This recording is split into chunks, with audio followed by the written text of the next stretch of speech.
finals get underway tomorrow night in Toronto, and apparently almost all of America is rooting for the Raptors. Can you blame them? Take a look at this map that shows 47 of the 50 states rooting for Toronto based on Twitter data. The only states rooting for the Warriors are California, Nevada, and Hawaii. So, Shannon, how about that map? What does this tell you?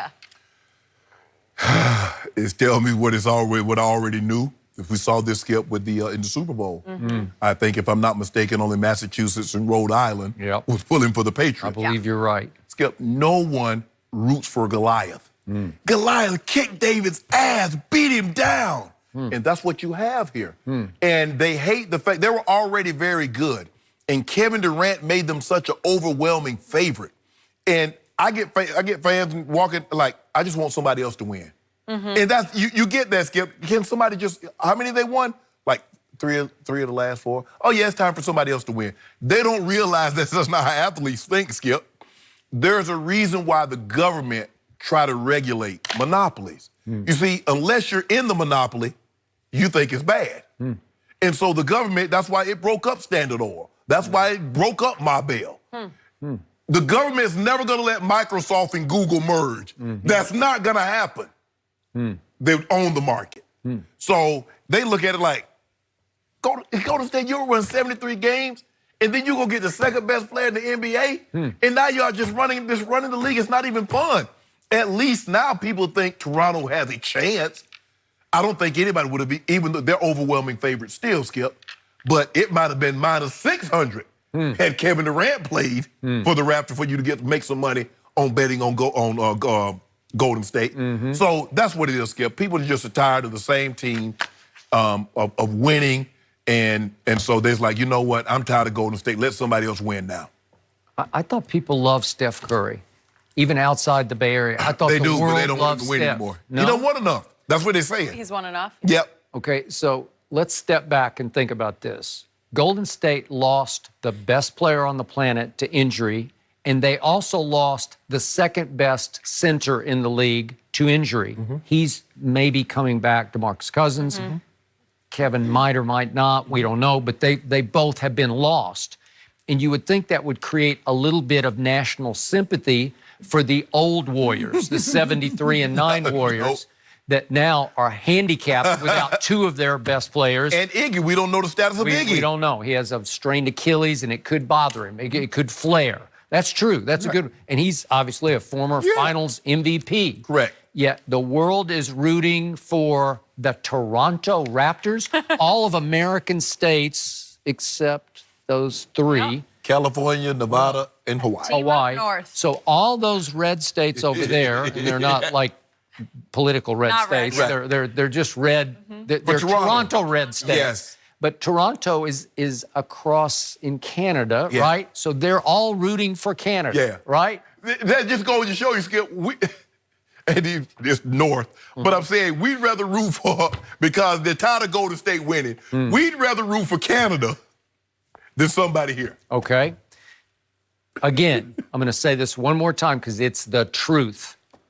The man who hit the luckiest shot in playoff history is also the luckiest player in playoff history because he's been blessed to fall into the perfect right place, right time in Toronto. Who knew in Toronto, where Masai Ujiri is one of the best GMs in basketball, and he continued to beef up that team around number two by acquiring Marc Gasol at the trade deadline. Correct. Was that not a sweet move? Very. It helped. Yes. Because he's a former Defensive Player of the Year, and he's been in so many big battles on big stages.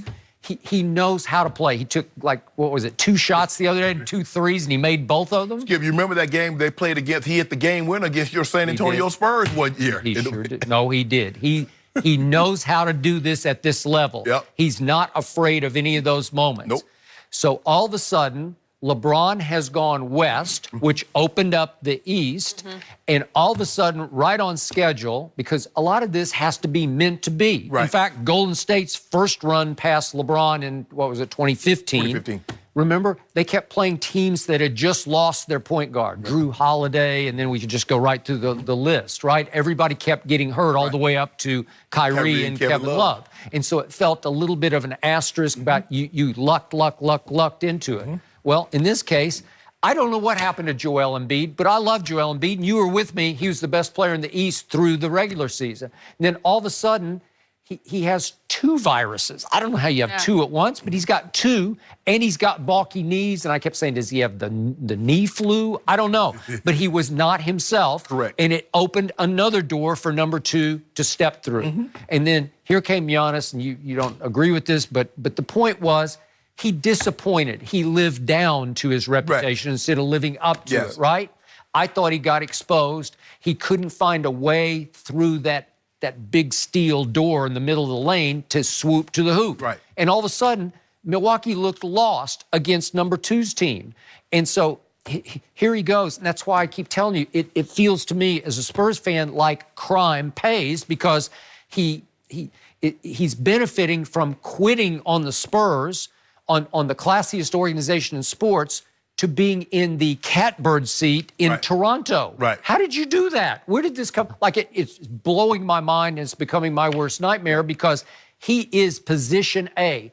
The guy who never said a word in San Antonio is now becoming the new it player in the league, right?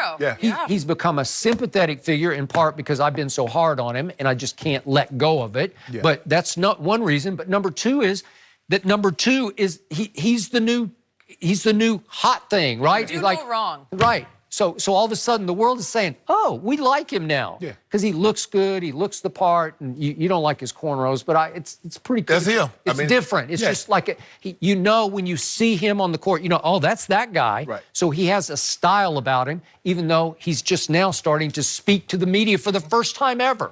He's 8 years in the league, and this is the first time I've even heard his vocal cords before. Really? It is, Skip, but we like winning, but not too much. You know what I'm saying, Skip? I will give you a little bit, but not too much. Yeah. And people are starting to like, this is too much. I mean, you got Steph, you got Clay, you got Draymond, you won 73 games, and then you go sign KD, and you went back-to-back, and it really wasn't even close. You went 4-1, you went 4-love, and now here we go again. Let somebody else win. It's just like the Patriots. I mean, the Patriots work their tails off just as hard, if not harder than anybody they meet. But it's like, man, Tom Brady, I mean, how many more rings does he need? He already has 6. That's the way fans, that's the mentality of a fan. And yet I keep telling you, I'm not a Patriot fan. Obviously, I'm a Brady fan. Right. It's a privilege for me to watch this guy at 41 do it again. Right. We saw the stat the other day from Pro Football Focus that he was rated the clutchest player in football at age 41. Right. And he certainly clutched in the 2 playoff games leading up to the Super Bowl. Yes. And then I sit back and say, what an honor it is to get to watch this guy. But the world is like, we're out. But see, that's what hardliners do. You are a devout fan. I am. And most of the casual, they're like, I just want to see somebody else win. Yeah. They don't look at it, it's a privilege to see that you get an opportunity to see somebody three-peat, do something, win 4 out of 5, something only the Russell Celtics had done. Yeah, that's true. Even the Shaq and Kobe Lakers didn't win 4 out of 5. Yeah. The Bulls didn't win 4 out of 5. So this is an opportunity, but people don't look at it like that. I just want to see someone else other than Golden State win the basketball title. And I think a lot of those fans in all those red states are swinging a double-edged sword because they're sick and tired of Golden State, but they were already sick and tired of my Spurs. Right. They got sick and tired because they kept winning, broccoli. and they were broccoli, okay? Yeah. I got it. Yeah. And again, I appreciate the Spurs because they do play beautiful basketball, but a lot of people don't want, it's not exciting enough to them. I'm saying, Ginobili's not exciting? Well, he's from Argentina, and so he didn't play that great for all those states over there. Right. So the point is, they're saying, aha, we're getting even with Golden State and with San Antonio because he left San Antonio, and now we get to really root for him because he's no longer a Spur. Yeah. Congratulations. Way to go. What about Kevin Durant? Do you think he plays in this? How do you think the public feels about him? Forget Golden State notwithstanding. You know a lot of people. If you were to take a poll, do you think, how do you feel about Kevin Durant? Probably 55, 60% would have a negative view of him joining. Because I got to tell you, I like Kevin, but he is hard to like on a daily basis. Am I not right? Right? Yeah. Does he not rub you the wrong way like he's always upset about something. Right. He's always being thin-skinned about something. After a while, it just turns the public off. Right. And as much as people like cute, cuddly Steph, to see his wife Aisha and the 3 little kids, Kevin Durant is pulling them down. He is. I would agree. He's making people root against Golden State. Yeah. That public, perception of KD versus Kawhi is fascinating, and how quickly it has changed for Kawhi. It's like what you said, Skip. I mean, it's he can do no wrong. I've never seen it. Kawhi, he's a good guy, good person. Good person, humble. He don't cause no problem. He just want to go out there and play. He said, it's never about me. Anybody, he said,